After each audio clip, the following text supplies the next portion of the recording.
Hello and welcome to this episode of Cosmic Crow Tarot, where today we're going to be unboxing the Phantomwise Tarot by Erin Morgenstern. Now I know this deck has been out for a few months, but I just recently came across it, and my husband had given me a gift card that had like $20 on it, and he's like, you can buy whatever you want with this. Here, I'm giving it to you as a gift. And of course, I wanted to get a tarot deck, so I immediately went onto Amazon and found this, went through the different decks, and it was like close to $20, so I don't have to put a lot of money with it. And this deck definitely just screamed to me. I'm obsessed with this hot air balloon on the front. That's really what it caught to me. I think this particular card will be the Chariot, but I don't know for sure because the deck, you can see, is still very much closed right here. So we'll simply open it and I'll share the cards with you and you can see what they look like as I see what they look like as well. You can see it's just simply a little sticker right here that you simply just slide off, and we'll set that aside. And the deck opens like this, and it's a beautifully done box. You can see it's nice and safe in there, a great box. I don't know exactly what it's called. I want to call everything a tuck box, but I know this isn't correct. So we'll call this the opening up flat box. And you can see the guidebook is right there on the top. And it has all the information of the different cards and different spreads to share as well, it seems. You can see the different pictures in there. And a nice piece of tissue paper in here to keep the cards safe. And here we have the cards as well. They moved slightly, but that'll happen and occur in traveling. That makes complete sense. And we had the little ribbon right here as well that makes cards getting so easily out of the deck, or out of the box, so you can see the deck. And a simple little slide right there we can take off and see what the cards look like. Set the box aside. It seems the full begins on the bottom, and I'll go through each of the cards with you individually and we can see what they look like, and again you'll see them as same as I do, and I'll share the link in the description below of where you can add this deck to your own collection if it calls to you. Now this is a very obviously it's done with black and white, which is something I'm very interested in. I love the illustrations already. This is the full, and it shows a beautiful girl here going into the trees. You're being welcomed into the trees, and it reminds me a lot of Alice in Wonderland. And then we have the Magician following that, and again it's the black and white aesthetic there, and the High Priestess. Then we have the Empress. So once again, this is why I love to collect tarot decks. It's because we see the creative talents of the artists behind them, and it's definitely a beautiful and very unique tarot deck. And I really love the illustrations here. We have the Empress there and the Emperor there.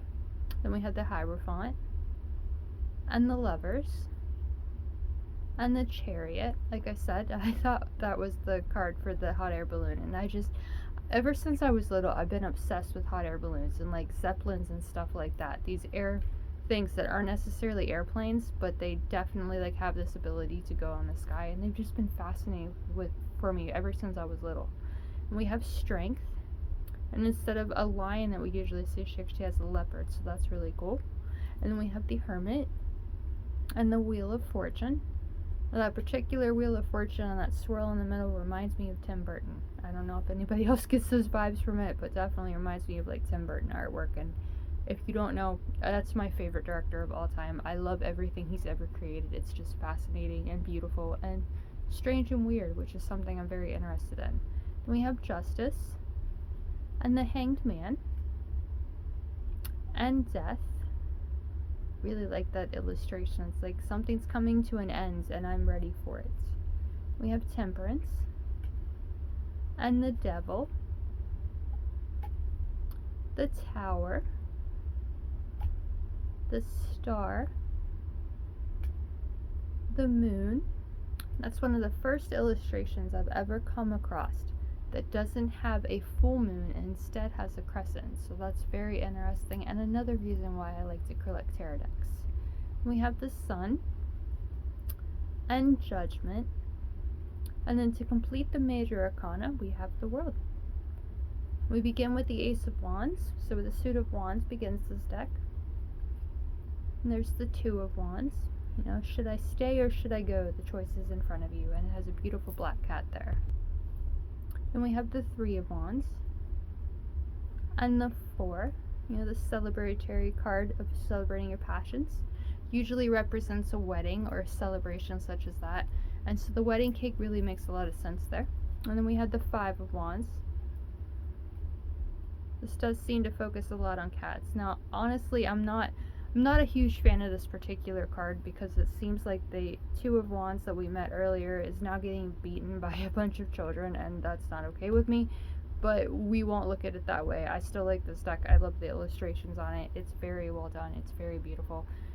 And the cat seems to be very okay, because there it is succeeding and walking across the fence there in front of all the other cats because he's caught his mouse.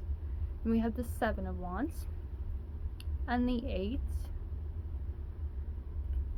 the Nine of Wands, the 10, and that cat seems to go through every single deck, and it's just a beautiful cat that reminds me of Familiars Everywhere and my own sweet little familiar Dash. So that's definitely a cool aspect of it. You know, the cat's not all that helpful. The cat might even trip you, but they're still going and they're not giving up. We have the Page of Wands and the Knight of Wands, the Queen of Wands, the King of Wands. We move to the Suit of Cups. This definitely goes from passion and fire to hearts and emotion. We have the Ace, the Two, that shows two rabbits, the Three of Cups, another card of celebration, the Four of Cups, the Five, the Six of Cups, the Seven, drop that card a minute, we have the Eight of Cups, the Nine, the 10 of Cups, and it seems we've gotten back to the rabbits, and the Page of Cups, the Knight, the Queen, and the King of emotional happiness and fulfillment. Then we have the Sword suit, with the Ace of Swords, and I really like the illustration on this card. It's kind of just, it's the sword that we might mostly focus on, and then we have the yin and yang, it seems, on either side.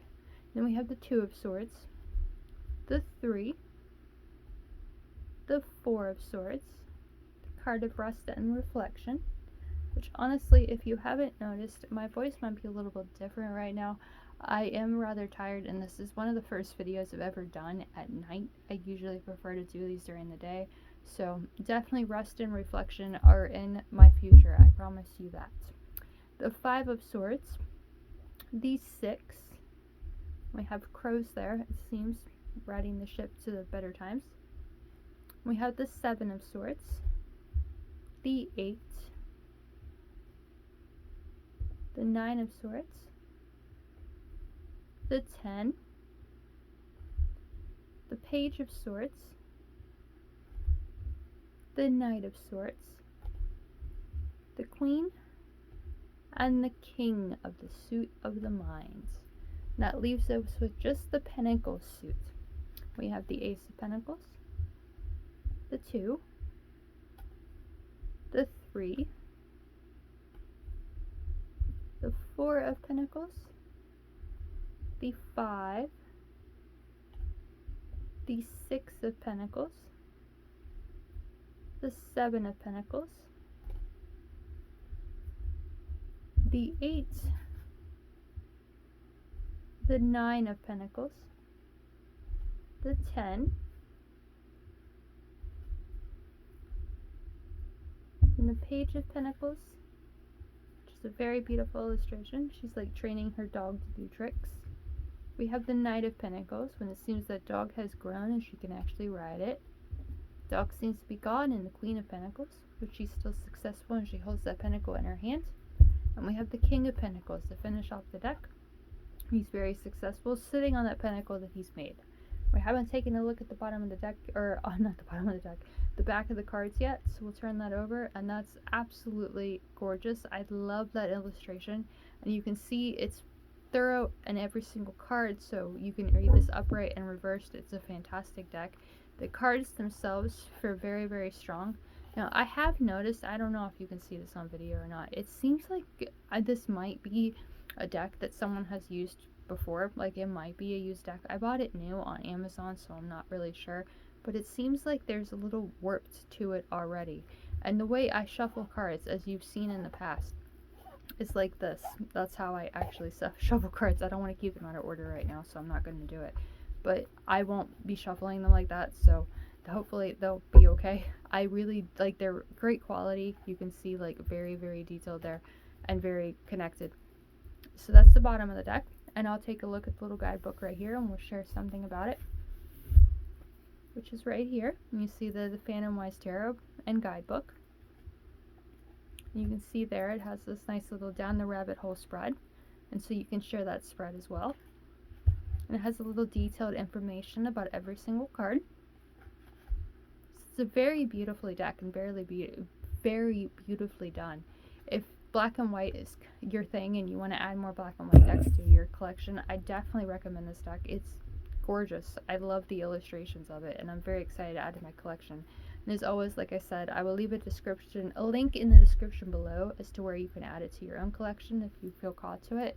And if you want to book a reading with it, then you can do that by commenting on this video. You can send me an email or book one directly from my website, or you can message me on any of my social medias where I share daily readings every day of the week. So I think we can leave this at that, and I really want to thank you for watching. I hope you enjoyed it, and I look forward to seeing you again soon.